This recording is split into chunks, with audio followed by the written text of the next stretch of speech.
நூற்றாண்டை கடந்தும் பொதுமக்களின் சேவையில் இருந்து வந்த பாம்பன் பழைய ரயில்வே பாலம் தனது பயணத்தை தற்போது முழுவதும் நிறைவு செய்ய இருக்கின்றது. கடலில் இருந்து பாம்பன் பழைய ரயில்வே பாலத்தை அகற்றுவதற்கு இந்திய ரயில்வே வாரியம் முடிவு செய்து அதற்கான டெண்டரையும் இன்றைய தினம் வெளியிட்டிருக்கின்றது. மற்றும் ஹைதராபாத் வேளாங்கண்ணி இடையே கூடுதல் சிறப்பு ரயில்களை இயக்கப் போவதாக தென் மத்திய ரயில்வே அறிவிப்பு வெளியிட்டிருக்கின்றது. ஏற்கனவே சிறப்பு ரயில் திருவாரூருக்கு அறிவிக்கப்பட்ட நிலையில் தற்போது வேளாங்கண்ணிக்கும் ஒரு சிறப்பு ரயில் அறிவிக்கப்பட்டுள்ளது. எந்த நாட்கள் இந்த சிறப்பு ரயில் இயக்கப்படுகின்றது வாங்க இந்த வீடியோவில் விரிவாக பார்க்கலாம். சேனலுக்கு புதுசாக வந்தீங்க மறக்காம சப்ஸ்கிரைப் பக்கத்துல பெல் ஐகானை போட்டுருங்க. அப்பதான் நான் போற ஒரு வீடியோட நோட்டிபிகேஷன் உடனுக்குடன் வரும். வாங்க வீடியோக்குள்ள போகலாம். லேட்டஸ்ட் அப்டேட் தெரிஞ்சுக்க நம்முடைய இன்ஸ்டாகிராம் பேஜை ஃபாலோ பண்ணிருங்க. வேளாங்கண்ணி மாதா பேராலயத்தில் நடைபெற இருக்கும் ஆண்டு திருவிழாவை முன்னிட்டு லட்சக்கணக்கான பக்தர்கள் வேளாங்கண்ணிக்கு வருகை புரிவார்கள். அவர்களின் வசதிக்காக நாட்டின் பல்வேறு பகுதிகளில் இருந்து சிறப்பு ரயில்கள் தொடர்ந்து அறிவிக்கப்பட்டு வருகின்றது. அதன் ஒரு முன்னோட்டமாக ஏற்கனவே ஹைதராபாத்தின் சாரலப்பள்ளியிலிருந்து திருவாரூருக்கு ஒரு சிறப்பு ரயிலானது நாகப்பட்டினம் வழியாக அறிவிக்கப்பட்டது. தென் மத்திய ரயில்வே சார்பாக ஆண்டுதோறும் வேளாங்கண்ணி திருவிழாவை முன்னிட்டு பல்வேறு வகையிலான சிறப்பு ரயில்களை இயக்குவாங்க. அதன் வரிசையில் தற்போது பயணிகளின் தேவையை கருத்தில் கொண்டு கூடுதலாக ஒரு சேவையை சாரலப்பள்ளியிலிருந்து வேளாங்கண்ணிக்கு நேரடியாக இயக்குவதற்கு திட்டமிட்டிருக்கிறாங்க. முன்னதாக அறிவிக்கப்பட்ட சாரலப்பள்ளி திருவாரூர் சிறப்பு ரயில் நாகப்பட்டினம் வழியாக செல்லும், வேளாங்கண்ணிக்கு செல்லாது. அது இடப்பற்றாக்குறை இது போன்ற பல்வேறு விஷயமான காரணங்களுக்காக அந்த சிறப்பு ரயில் திருவாரூருக்கு இயக்குறாங்க. ஆனால் இந்த சிறப்பு ரயில் திருவாரூருக்கு இயக்காமல் நேரடியாக வேளாங்கண்ணிக்கு இயக்க போறாங்க. ஏனென்றால் அன்றைய தினம் பார்த்தீங்கன்னா பிளாட்ஃபார்ம் கன்ஸ்ட்ரெயின்ஸ் வந்து வேளாங்கண்ணில் இருக்காது.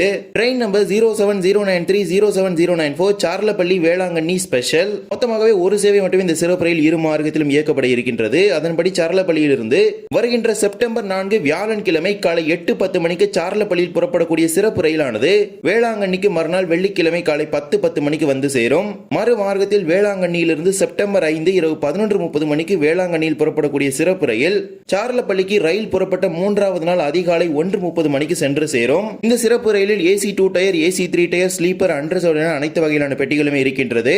ஹைதராபாத்தின் சாரலப்பள்ளி முனையத்திலிருந்து புறப்படக்கூடிய இந்த சிறப்பு ரயிலானது நல்கொண்டா, மிரியாலகுடா, நடிக்கூடி, பிடுகுரல்லா, சாட்டினப்பள்ளி, குண்டூர், தெனாலி, சிராலா, ஒங்கோல், நெல்லூர், ரேணிகுண்டா, காட்பாடி, திருவண்ணாமலை, விழுப்புரம், கடலூர் துறைமுகம், சிதம்பரம், மயிலாடுதுறை, நாகப்பட்டினம் ஆகிய ரயில் நிலையங்களில் இரு மார்க்கத்திலும் நின்று செல்லும். இப்போது இந்த சிறப்பு ரயிலுக்கான முன்பதிவு தென் மத்திய ரயில்வே மண்டலத்தின் சார்பாக சாரலப்பள்ளி வேளாங்கண்ணி இடையே நடைபெற்றுக் கொண்டிருக்கின்றது. ஹைதராபாத்தையும் வேளாங்கண்ணி இணைக்கும் வகையில் ஏற்கனவே சாரலப்பள்ளி திருவாரூர் சிறப்பு ரயில் 2 நாட்களுக்கு நாகப்பட்டினம் வழியாக இயக்கப்படுகின்றது. இதன் மூலமாக நாகப்பட்டினத்தில் இறங்கி பயணிகள் வேளாங்கண்ணிக்கு பயணிக்க முடியும். அதன்படி மொத்தமாக 3 சேவைகள் ஹைதராபாத் வேளாங்கண்ணி இணைக்கும் வகையில் இயக்கப்படுகின்றது. சாரலப்பள்ளியிலிருந்து நாகப்பட்டினத்துக்கு ஆகஸ்ட் 27 மற்றும் செப்டம்பர் 8 ஆகிய 2 நாட்களும் நாகப்பட்டினத்துக்கு சிறப்பு ரயில் இயக்கப்படும். அதேபோல சாரலப்பள்ளியிலிருந்து வேளாங்கண்ணிக்கு நேரடியாக செப்டம்பர் 5 அன்று சிறப்பு ரயில் இயக்கப்படும். மீண்டும் மறு மார்க்கத்தில் நாகப்பட்டினத்திலிருந்து ஆகஸ்ட் 28 மற்றும் செப்டம்பர் 9 ஆகிய நாட்களில் சாரலப்பள்ளிக்கு சிறப்பு ரயில் இயக்கப்படும். மற்றும் வேளாங்கண்ணியிலிருந்து செப்டம்பர் 5ஆம் தேதி நேரடியாக சாரலப்பள்ளிக்கு சிறப்பு ரயில் இயக்கப்படும். இந்த சிறப்பு ரயில்களுக்கான முன்பதிவு தற்போது நடைபெற்றுக் கொண்டிருக்கின்றது. தேவைப்படக்கூடிய பயணிகள் பயன்படுத்திக் கொள்ளுங்கள். இதே போலவே நூற்றாண்டை கடந்தும் பொதுமக்களுடைய சேவையில் இருந்து வந்த பாம்பன் பழைய ரயில்வே பாலத்தை கடலிலிருந்து அகற்றுவதற்கு இந்திய ரயில்வே முடிவு செய்திருக்கின்றது. சுமார் 110 ஆண்டுகளுக்கு மேலாக பொதுமக்களுடைய சேவையில் இந்த பாலமானது இருந்தது. ஆங்கிலேயர் காலத்தில் கட்டப்பட்டு 1914ஆம் ஆண்டு திறக்கப்பட்ட இந்த பாலம் 2022 டிசம்பர் மாதம் வரை பொதுமக்களுடைய சேவையில் இருந்து வந்தது. அதன் பிறகு கடல் அரிப்பின் காரணமாக பாம்பன் பழைய ரயில்வே பாலம் பொதுமக்களுடைய பயன்பாட்டிலிருந்து விடுவிக்கப்பட்டது. சுமார் 2.5 ஆண்டுகளுக்கு பிறகு கடந்த ஏப்ரல் மாதத்திலிருந்து மீண்டும் ரயில் சேவைகள் ராமேஸ்வரத்திலிருந்து புதிய பாம்பன் பாலத்தின் வழியாக இயக்கப்பட்டு வருகின்றது.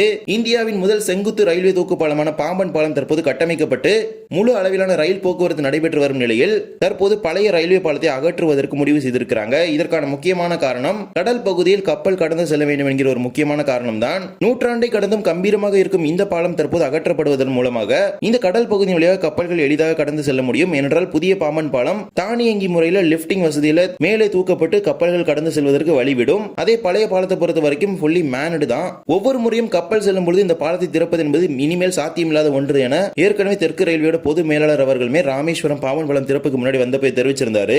இப்போது இந்த பாலத்தை அகற்றுவதன் மூலமாக கப்பல்கள் எளிதாக கடந்து செல்ல முடியும். அண்ட் நிறைய பேர் கேட்பீங்க, இந்த ஒரு டவுட்மே உங்களுக்கு இருக்கும், ஏன் 2 சைடும் பிரிட்ஜை பார்த்தீங்கன்னா ஓப்பன்லேயே வைக்கலாமே, எதுக்காக அதை ரிமூவ் பண்றீங்க அப்படின்னு கேட்கலாம். 2 சைடும் பார்த்தீங்கன்னா பிரிட்ஜை வந்து ஓப்பன்லேயே வைக்கிறது அப்படிங்கிறது இந்த மாதிரி ஒரு கடல் ஏரியாவில் வந்து சாத்தியமே இல்லை அப்படிங்கிறத தெரிவிச்சிருக்காங்க. அதனால தான் இந்த பாலத்தை அகற்றுவதற்கு இந்திய ரயில்வே வாரியம் கடந்த சில மாதங்களுக்கு முன்னாடி முடிவு செய்துவிட்டது.